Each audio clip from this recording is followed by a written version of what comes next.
Killen put his arms about Maeve's waist and kissed the back of her neck. He felt momentary surprise, then acceptance in her body, moulding itself against his. He sighed and closed his eyes, drinking the scent of her hair. She twisted about and pulled out of his arms. He opened his eyes. There was something about her expression, something cleansed, perhaps, as though a threatening cloud had passed. He reached, but didn't touch. Ah, I feel surplus to requirements. Her eyes widened slightly and shifted away from his face. Guilt. He recognised the signs. Tegan, she began. He reached out, shaking his head quickly and placing 2 fingers against her mouth to still her words. Tegan, he said, resignation making his voice atypically dull. When he was certain she wouldn't try to explain, his hands found somewhere to hide inside his sleeves as he hunched his shoulders, feeling unaccountably forlorn. He was concerned to find he minded. Maeve had been fun. He tried to find something to say, but his wit and tongue seemed to have deserted him. Maeve looked anxiously into Killen's face and found something between hurt and anger there. He turned away sharply as though it pained him to look into her eyes. Impatience hit her. Surely he wasn't pretending he cared. Killen rubbed his chest thoughtfully, then turned his shoulder just sufficiently that they could each pretend they weren't together, not apart, not... His feet took him to the row of barrels. His hand beckoned the keg mistress, found coins curved about a mug. The sharp fire of the alcohol hit his tongue, the back of his throat, his chest, his stomach, his mind. He glanced about the tightly packed room, focusing on each face in turn. Aware of a sudden he was glowering, and made a conscious attempt to stop. Shoulders back, down, brows up, relaxed, hands loose. His eyes rested on a dark-haired woman he couldn't place. Her eyes met his coolly as she turned slightly away, almost scornful. He shrugged and forgot her. There was Ula. She raised her head and met his gaze. He shook his head, found a smile he didn't know he possessed, and bestowed it on the next face that came into focus. Inear smiled uncertainly back. Inear. Well, why not? Killen shouldered his way to Inear's side, making his walk relaxed, his body open and welcoming, shedding irritation and disappointment, thinking himself into another mood, consoling, warm, subtly sexual. Yes, Inear would do. Ula rose abruptly from her comfortable corner, made an excuse to Oren, and wove her way towards Maeve.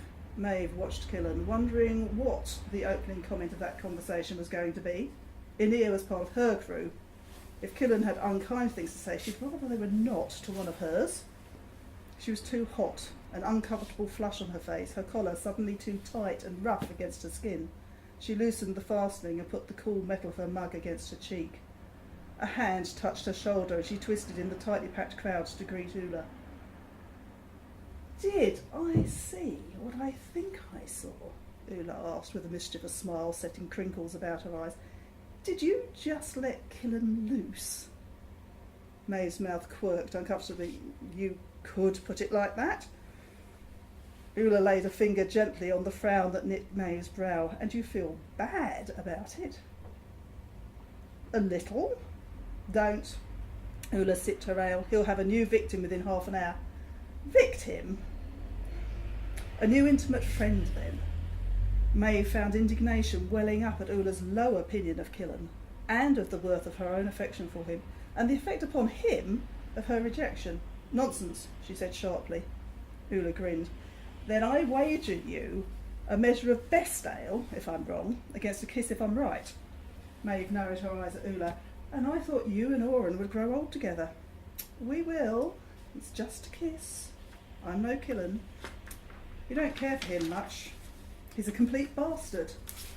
But he's also a charmer. Everyone loves him. He's all and everything to whoever he's with.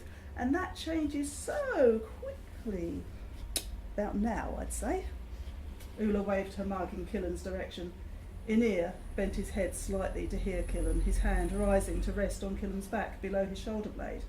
Killen's hand fell against Inear's neck in something that approached a caress, pulling him into an intimacy that might be secrecy, or something more. Maeve shivered with jealousy, then shook herself out of it. What Killen did now was not her concern. Inear doesn't count.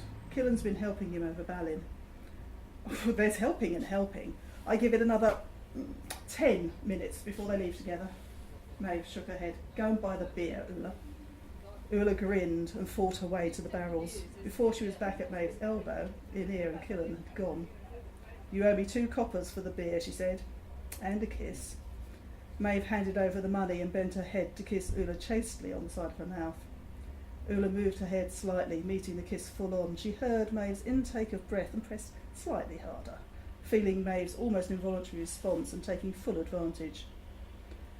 Maeve drew back, the too hot, uncomfortable feeling about her collar once more. Ula rested her hand on the back of Maeve's neck, keeping her close enough that what they said couldn't be overheard. Whatever it is that Killen has that draws people to him, you have it too.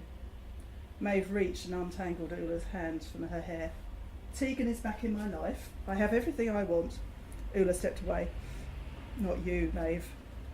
Maeve frowned, out of kilter and hoping she was still being teased.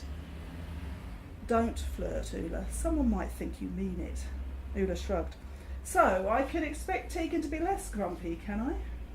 Tegan is always grumpy. Ula laughed and Maeve forgot about her rough, too tight collar.